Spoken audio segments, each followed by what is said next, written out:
दोस्तों नमस्कार। दोस्तों जैसा कि पशु परिचर का रिजल्ट 3 अप्रैल को आ चुका है और इसमें जो अन्याय हुआ है वो पहली शिफ्ट के साथ में और चौथी शिफ्ट के साथ में हुआ है।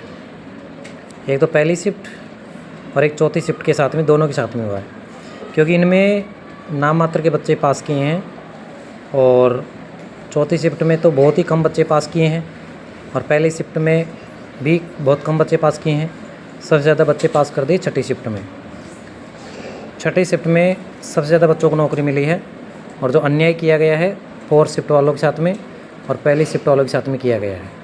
तो आज इस पर ये चर्चा करेंगे। सबको पता है कि पहली शिफ्ट में 8 नंबर घटा दिए, दूसरी में 2 नंबर बढ़ा दिए, तीसरी में 10 नंबर बढ़ा दिए और चौथी में 12 नंबर 11 नंबर कम कर दिए और पाँचवीं में 5 नंबर बढ़ा दिए और छठी में देखो 24 नंबर बढ़ा दिए। ये तो आपको पता है, लेकिन इस पर चर्चा ये करेंगे कि क्या कोर्ट में जाएगी भर्ती, क्योंकि भर्ती कोर्ट में जा सकती है।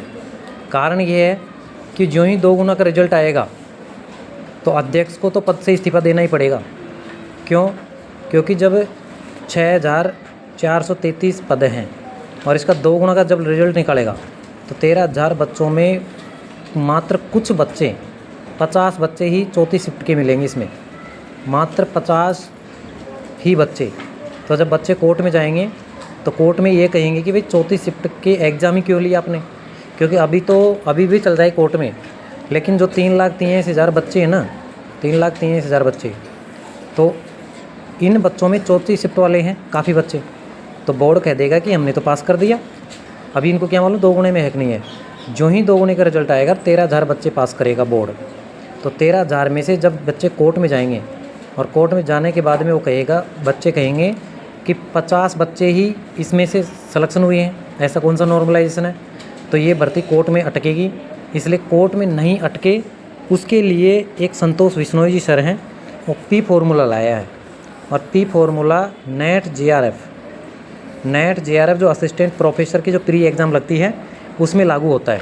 जैसे कि जून में मेरा भी एग्ज़ाम है नेट जेआरएफ का, तो इसमें पहली, दूसरी, तीसरी, चौथी, पाँचवीं, छठी नेट जेआरएफ में जो पी फॉर्मूला सूत्र लगता है वो ये कहता है कि जो टॉप बच्चा है ना 145 वाला, वो टॉप ही रहेगा, चाहे कोई सी शिफ्ट में हो।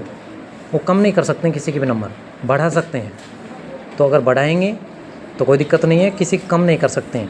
अब जैसे कि दोस्तों मेरे 12 नंबर कम कर दिए इसमें चौथी शिफ्ट में, उसने 11 नंबर कम किए मेरे।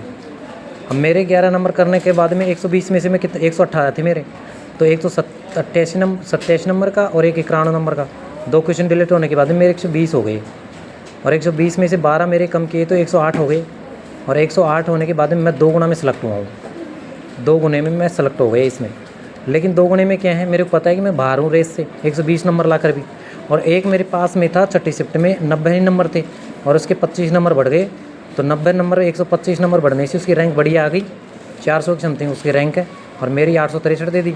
तो इसमें अब और नहीं जानते कि 90 नंबर वाला सेलेक्ट क्यों गया यार, मैं 120 कैसे रह गया, क्योंकि किसी को पता नहीं है।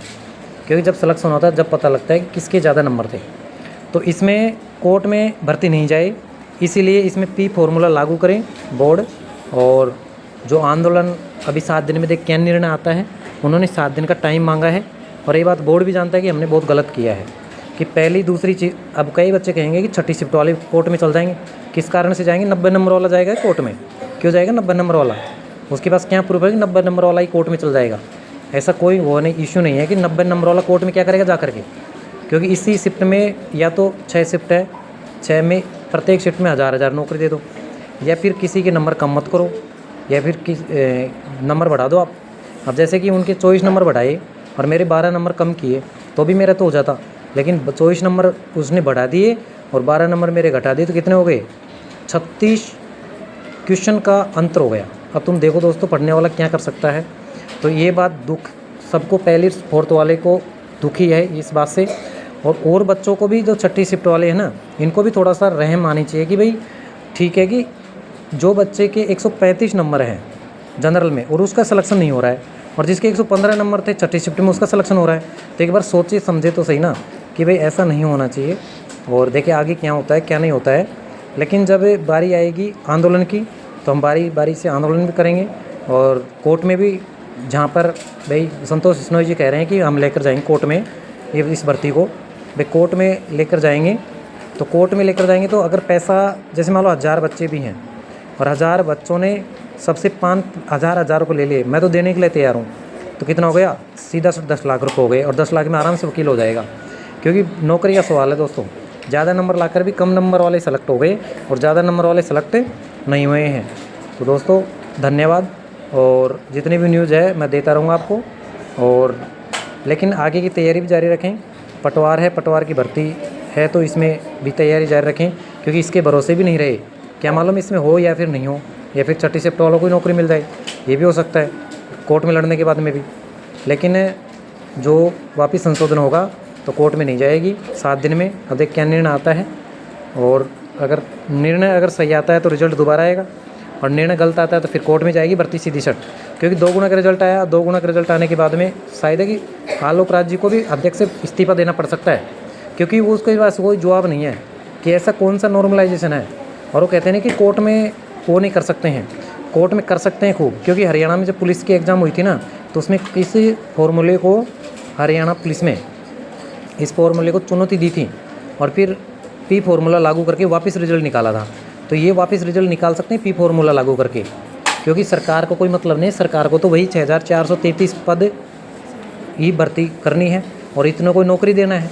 अभी तो आलोक राज ने क्या मालूम किस हिसाब से छठी शिफ्ट के बच्चे पास कर दिए। तो दोस्तों धन्यवाद, फिर मिलते हैं।